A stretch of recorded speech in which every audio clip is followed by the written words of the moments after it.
All right, guys, welcome back to another Richmond video. Doing a bit of a trade update on what's happened so far in the trade period, in the free agency period, and what's still to come. So, to start it off, let's talk about a couple deals that we've already seen happen for our team. First one, Jack Graham has gone to West Coast in the free agency. We have received pick 42 as compensation. Little high, low. I'm not too sure. I think, yeah, probably lower, but we did put it to good use, which I'll speak about in a minute. Um, but yeah, as I said, Jack Graham, he's been a pretty good contributor at the club for a while. He really came on well when we were in the Premiership years, and then kind of after 2020, he's kind of sort of plateaued since. But anyway, I think 130 games to the club. Well done to him. Best of luck at West Coast. We've obviously still got the Liam Baker deal to do with West Coast, so we're not finished with dealings with them, but I'll speak about him soon as well. Um, Speaking of pick 42, though, we used that in our other deal that we've made so far, which was a pick swap with Brisbane. So we swapped away 4 picks to Brisbane in return for pick 20, which is for this year's draft. So honestly, it seems like a pretty much win-win situation for both teams. Brisbane need the lower end picks to obviously get points towards their father-son picks to get those guys in their club, mainly Levi Ashcroft being the big one that they're after. And for us, we get another top 20 pick, which is really good. We obviously want to hit the draft. We're getting in a rebuild. We get another top pick, really good. Then, before I get where we're at with some of the other trades that are happening with us, I have to mention Noah Balta, which is pretty good news coming out of the club this week. He has signed on with us to 2032. So, in a period where a lot of players are kind of looking for the door at the club because the success is gone, and we're obviously in a rebuild. It's going to take a while to come back. Noah Balta has said, "Nope, I'm committed to the club. I'm committing to the rebuild. I'm staying by us. We've been through the good times. Now we've got to stick through the tough times together," which is really good. It's really great to have a player like that commit to the club and stay with us. And I think he's a leader among our team. He's going to be a leader over the next few seasons for sure as we rebuild. But yeah, very happy to see that. Length for the contract's always a bit of a worry as well. With these longer contracts, you don't know what's going to happen by 2032. Hopefully, he plays out his whole contract and he stays to that time. We can never know. I'm thinking about someone like Shia Bolton at the moment who's got 4 years on his contract with us, but wants out at the minute. So, but I think it's good. The one thing I would say is, hopefully now that he is staying with the club, we just leave him in one position. Personally, I think he's best suited down back. He's the way he plays. He's very athletic. He gets across, he intercepts well, and he's got a booming kick out of that back half. He has some similarities to some of our great defenders, like an Alex Rance and a Dylan Grimes. So for me, I'd keep him down back.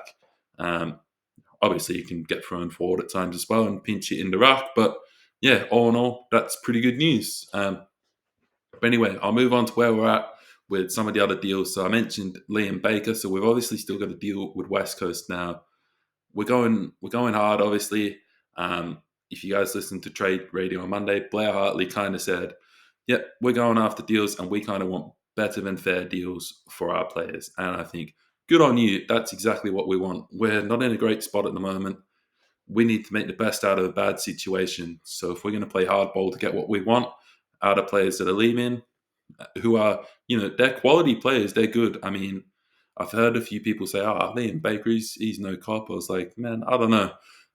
For maybe externally he's viewed like that, but internally, I can tell you he's super important to us. He's a real heart and soul player. He plays anywhere on the ground, and he's a real leader among the group. He's going to be a massive loss for us if that move happens. Now, we've kind of looked for pick 3. West Coast aren't too sure on that. And I can understand their hesitance to trade that pick. They're sort of in a bit of a rebuild phase as well. They've just got a new coach in the door, so to get another really high draft pick in would help them out a lot. One thing that we were looking at and I was thinking about in the week was, potentially the Hawthorn deal. Tom Brass wants to go to Hawthorn from West Coast. They were potentially going to get pick 14, which I thought would maybe come across to us, and we were going to have to wait maybe for the deal between Barasco and Hawthorn for Baker to go to West Coast. Hawthorn have gone and bottled it. They have traded away some second round and third round picks. No, they've gained some second and third round picks, and they've traded away pick 14 for Carlton, which honestly makes no sense. They've got lower end picks for I don't really know what reason. And now they're going to struggle to get Tom Brass, who's a great player who actually wants to come to their club, because they don't have to pick, but West Coast want. Which also means that West Coast may be like, look, if we're not going to get the picks in the door that we want and we want to keep the picks that we have, it may mean that Liam Baker ends up staying with us.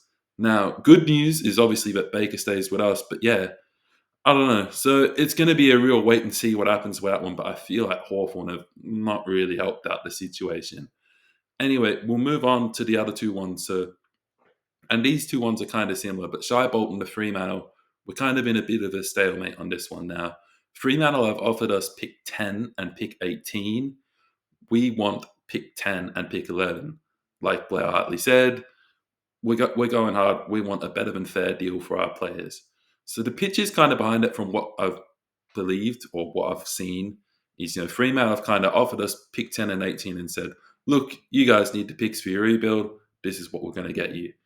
We've come back at them and kind of said, okay, we want 10 and 11 though, because Shy Bolton is more important to you guys going on and winning your maiden premiership. Honestly, both pretty good arguments. We could definitely use the picks to help rebuild our club, but Shy Bolton also does go to Fremantle and helps them get closer to their premiership. Honestly, as I said, stalemate. I feel like it's going to be one of those ones of who blinks first. Who concedes it. Do we give in and be like, all right, look, if you guys want him and that's the best deal that we can get, we'll take it. Or the other way around, Fremantle will be like, fine, we really need him. We're going to pay up the price. If 10 and 11 is what you're asking for, that's what you're going to get. Again, wait and see. Same sort of thing is with Daniel Rioli. So we have actually asked for pick 6 and pick 13, which was a bit of a surprise, but from how Blair Hartley has explained it, we're going hard. We want to get the best that we can, and fair enough. And from the moves that Gold Coast have made in the past, this is definitely the sort of a move that they would do. Don't get me wrong, Dan Rioli is a great player. I really think that him going to Gold Coast can help them a hell of a lot. He's got a great relationship with the coach, and he really feels a role in that back half of the ground for him.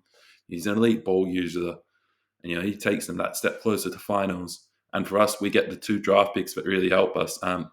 Personally, I actually still think that pick 6 and pick 23 would be not a bad deal if it happens. There's a lot of clubs actually after Gold Coast pick 13. I'm not too sure who they're after in the draft or what their future strategies are. I haven't really dug into them too much. I know they've got a couple of academy picks coming in next season's draft. So I'm not too sure what they're doing here. Obviously, I'm concerned about us. So yeah, ideally, they say, yep, we want Dan Rioli. We'll give you picks 6 and 13. But honestly, if the best we can get is pick 6 and 23, I'm fine with that. Couple things to finish on. One player that I spoke about in my last trade video was an option to get into the club, and that's Matt Kennedy from Carlton. And I still think that's an option that we should be going after. We need an experienced player and someone that we can offer best 22 football. Now, Matt Kennedy was told by Carlton, you're free to explore your options, but I think Wednesday this week I saw something saying it looks like he's likely to be staying at Carlton. The thing is, though, I feel like he goes back to Carlton, and while he may be in a team that's closer to a premiership, I don't know if he's in their best 22. If he comes to us, he'd be in our best 22. As I said, I spoke about how important of a player he could be. He can run through the middle. He can play a defensive role. He can go forward. He does kick goals. He could really help us out right now. So yeah, I'm not sure where he's at. I'm not sure where Carlton's at. But yeah, if there's a chance that we could get into club, I still think it's something that we should maybe think about. And then the last one that I want to talk about is a player potentially leaving us. And there's only just rumours. I don't think there's any too much substance to it. That's Tim Taranto. But I have seen it a couple times, so I do want to mention it. Apparently, there's a few clubs interested in luring Tim away from the team. Personally, I don't see this happening. Again, he's on a long-term deal. The only reason why I can think is maybe because, I think our pitch when we signed him, in the 2022 trade period, it was more, we want you to come in, replace, our guys coming out, replace a Cotchin, replace a Dustin Martin, replace a Shane Edwards in our midfield group. And, you're going to be part of the next players, take us to that premiership phase. Obviously, it hasn't panned out like that. We're going into a rebuild and we're going to be down the bottom end. Maybe he's thinking, if I can get a move and be to a club close to a premiership, I'd do it. But honestly, as I've said, I don't think there's any substance to it. I don't think he's going to move. But I've seen the rumor stuff. What I'd address it. Maybe you guys know more than I do. That's all I've got for this one. So obviously, yeah, couple deals done in the bank.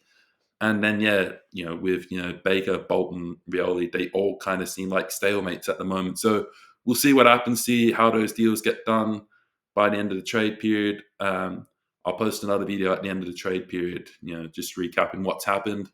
Thank you guys so much for watching this one. I hope you enjoyed it. Drop your comments down below how you thought we've gone so far and what moves you think we're going to get done by the end of the trade period. Hit a like if you enjoyed the video and subscribe to see more. Thank you.